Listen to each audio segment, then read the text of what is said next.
이번 시간에는 혼자서도 잘 살려면 독립적인 수행능력이 있어야 된다는 제목으로 말씀을 전합니다. 독립적인 생활 습관이란 자기 스스로 일상적인 활동을 기억하고 수행할 수 있는 능력을 말합니다.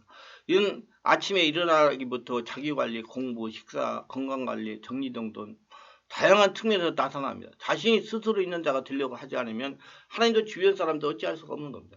저는 65세 이상 된 분들이 일찍 일을 하면 이제 그만하세요. 이 자녀들이 있는데 이제 그만 사세요. 그만 재산 상으로 죽으세요. 그러고 하는 말 같다고 합니다. 이를 스스로 계속할 수 있도록 응원하고 도와야 됩니다. 그래야 그분이 스스로 있는 자가 되어 건강하게 삶을 살아갈 수가 있는 겁니다. 손과 발을 움직이며 일을 할 수 있을 때까지 하도록 해야 돼요. 매사를 스스로 하는 습관을 들여야 됩니다. 어떤 사람들은 자신이 충분하게 할 수 있는 일에 주변 다른 사람에게 시키면서 잘못하면 소리를 지르고 질책하며 괴롭히는 사람이 있습니다. 이런 사람은 어떤 일을 당한다면 스스로 할 수 있는 사람이 될 수가 없습니다. 다른 사람 의존하지 않으면 일을 할 수가 없어요. 독립적 수행이 안 되기 때문에 혼자 살지 못합니다. 다시 말해서 시키기는 잘하는데 스스로 하지 못한다는 것입니다. 우리 스스로 할 수 있는 사람이 돼야 돼요.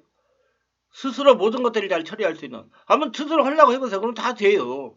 저는 스스로 하려고 굉장히 노력을 많이 합니다. 모든 것들 어려운 것도 무슨 행정기관 일 처리하는 것도 저 사람들을 해가지고 돈을 줘가지고 한다고 그러는데 저는 저 스스로 다 합니다. 스스로 일을 잘하는 사람을 세상에서 맥가이버라고 합니다. 어디서든지 뭐니 척척 해내는 사람이 되어야 세상을 살아갈 수가 있어요. 자신이 할 수 있는 일은 자신이 스스로 하는 습관이 중요합니다. 이건 어려서부터 습관이 중요해요. 하나님 반역한 마귀 같은 자들은 이 정반대로 남들이 나에게 최선을 다해야만 자신도 남들에게 그럴 수 있다고 요구할 뿐 하나님처럼 설선수범해 보이지 않습니다. 즉 스스로 있는 자가 되려 하지 않고 남들이 잘해줘야만 자신도 남들에게 잘해줄 수 있다고 합니다. 하나님 예수님처럼 자기 자신이 먼저 스스로 있는 자가 되어야 됩니다. 어느 누구도 먼저 식사 대접을 받아야만 자기도 그와 같은 식사 대접으로 가족 이웃들을 나라를 국민들 대접하게 했다는 속임수를 버리고 다만 하나님을 믿는 믿음으로 자신이 솔선수범하여 스스로 있는 자가 되어야 됩니다. 즉 자기 자신이 먼저 하나님의 자녀로 대접을 받았으니 마땅히 자기 자신도 하나님과 이웃들을 대접하는 일로 보답해야 됩니다. 중년의 노년된 혼자 된 남성들은 불쌍합니다. 저도 70에 호래비가 되다 보니까 절실하게 느낍니다. 뭐 하나 스스로 할 수 있는 것이 별로 없기 때문에. 그래서 스스로 지금 혼자 살려고 굉장히 노력하고 있습니다. 밥하고 빨래하고 청소하는 것까지 그렇다고 칩시다. 저는 그래도 옛날에 혼자 군대 생활하면서 혼자 여러 가지 처리해봤기 때문에 지금 혼자 하는 것이 익숙해져가지고 그 문제가 되지 않아요. 자신 옷까지 하나 제대로 입을 줄 모르는 사람도 숫자일 것입니다. 그런데 혼자 되는 것이 견딜 수 없습니다.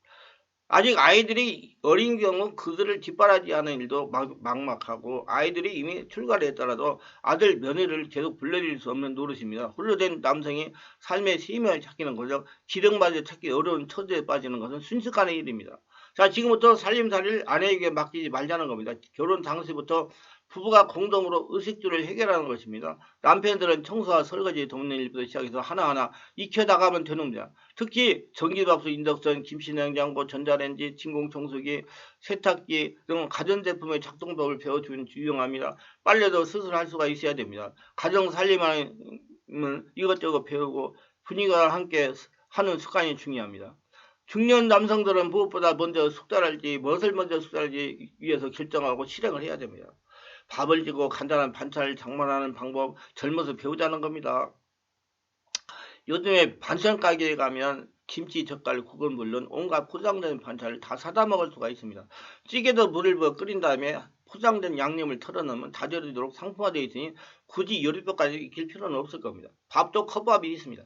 전자레인지 돌리면만 익히면 식사는 스스로 다 해결할 수가 있습니다. 이 정도가 되면 다음은 본인이 취미와 능력에 따라 아내 이상의 수준을 높일 수가 있습니다. 세탁기에 돌리는 법을 익혀서 빨래 등 다른 집안일도 그렇게 익혀 나가야 됩니다.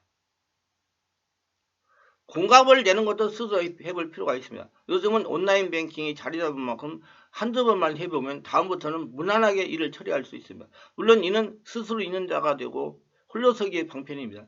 그러나 아내가 옆에 있더라도 일을 배우고 익혀 솔선수범해 보라는 겁니다.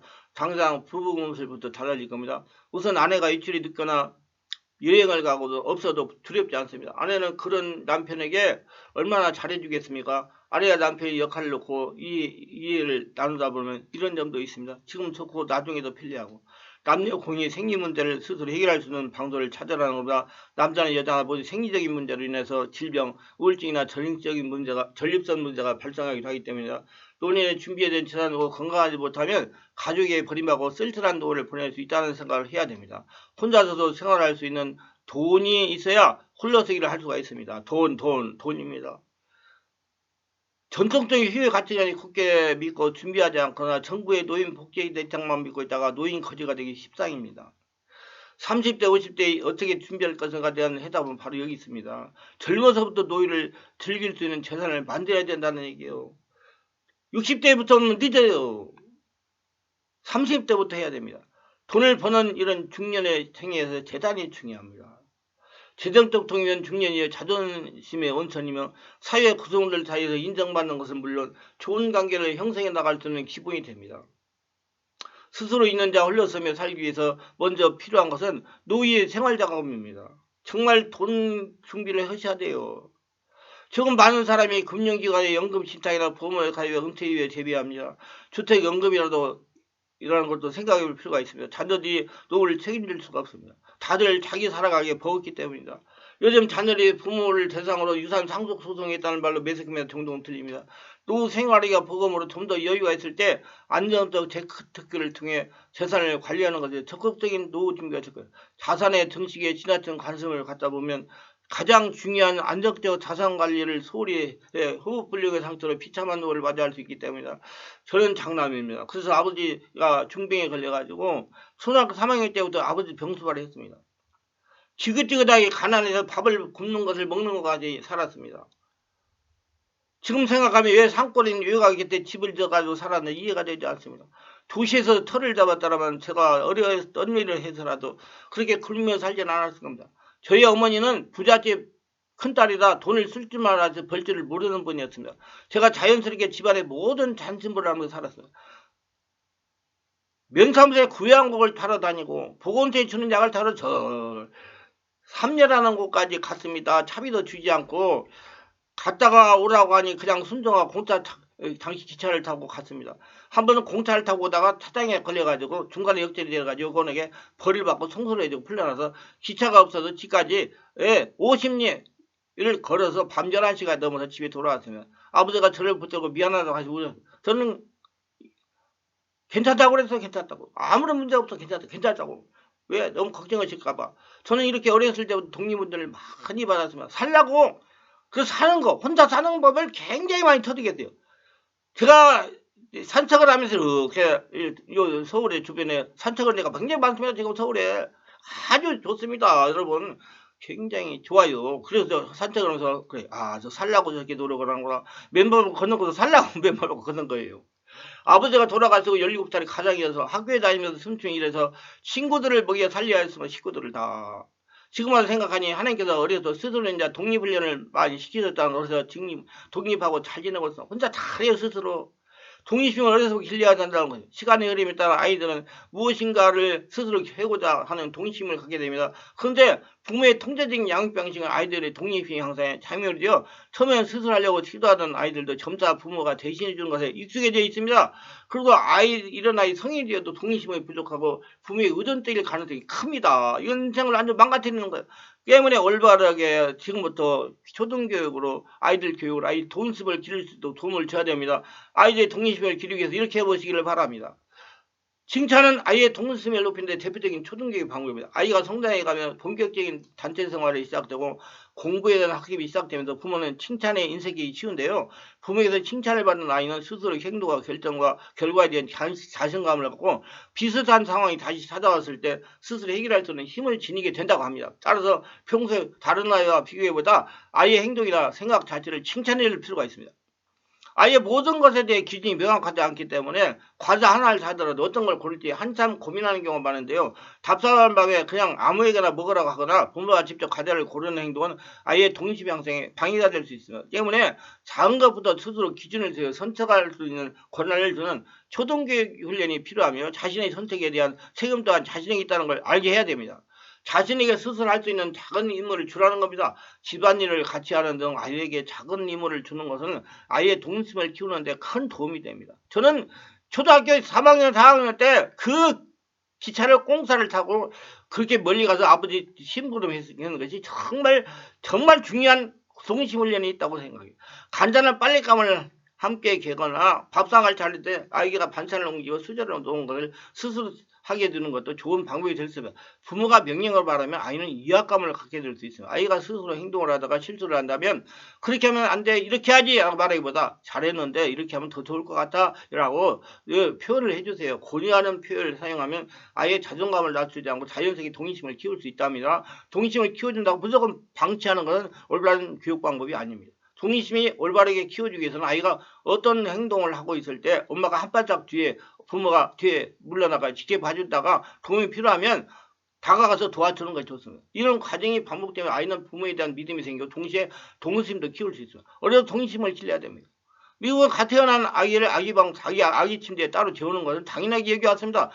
우리 어린아이들을 따로 재우는 이유는 아이의 동의심을 기르기 위해서라고 합니다. 미국에서는 학교도 아이들에게 혼자 힘으로 연습할 수 있는 기회를 많이 수없이 제공한답니다. 미국의 학교나 학부모 전체에 가보면 우리 눈에는 너무나 장난감 같은 작품들이 버젓이 발표되는 것은 이 때문입니다. 이 시기의 결과보다 과정을 배우는 시기 때문에 어른의 도움이 들어가는 완성도 높은 작품보다는 아이의 수준에서 서투른 노력이 엿보이는 작품들이 더 당당하게 여겨집니다. 우리 부모들도 아이에게 동의심을 길러주기를 원합니다. 이런 과정이 중요한 때여서 결과에 집착합니다. 과외에 더 바쁜 아이들을 위해서 부모가 인터넷을 뒤져가지고 축제를 해주고 심지어 봉사활동도 대신해 준답니다. 초등학생의 과정으로는 부모님의 실력 교육이 경험이 된 지 이미 오래입니다. 이렇게 혼자의 힘으로 연습하는 과정을 거치지 않고 자라는 아이들이 갑자기 자립하기란 쉽지 않습니다. 러시아의 심리학자 비고스키는 학교에서 부모 역할을 강조해요. 비고스키에 따르면 아이들이 혼자서는 문제를 해결하지 못하지만 거의 해결의 일부 징전까지 와 있을 때가 있습니다. 이때 부모가 약한 힌트만 주면 아이는 문제를 해결할 수 있다고, 다음에도 혼자서 문제를 해결할 가능하다고 합니다. 이때 아이가 도약할 수 있도록 발판을 만들어 주는 것이 어른의 역할입니다. 아이를 대신하여 요리를 해주기보다 마지막 한 방울로 아이의 요리를 완성시키는 참기름과 같은 존재가 부모 역할이 아닐까요? 동의심을 길러주려면 스스로 생각하고 배우며 행동하도록 도와줘야 됩니다.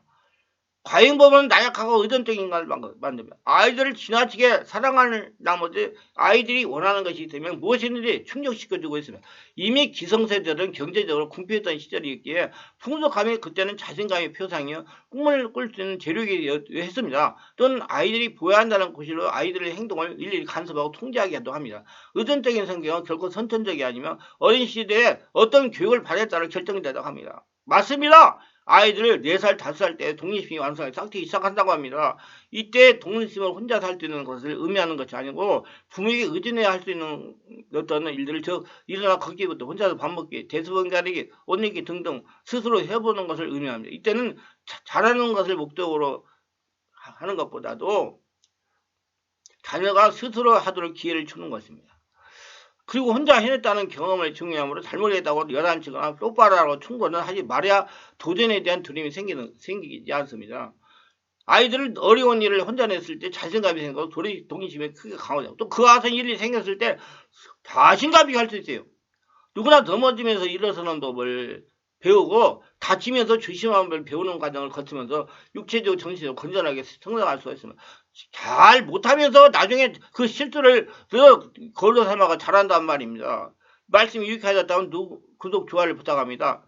제가 설교해가지고 동영상 유튜브에 올려 많은 분에게 전파하는 데 큰 힘이 됩니다. 감사합니다.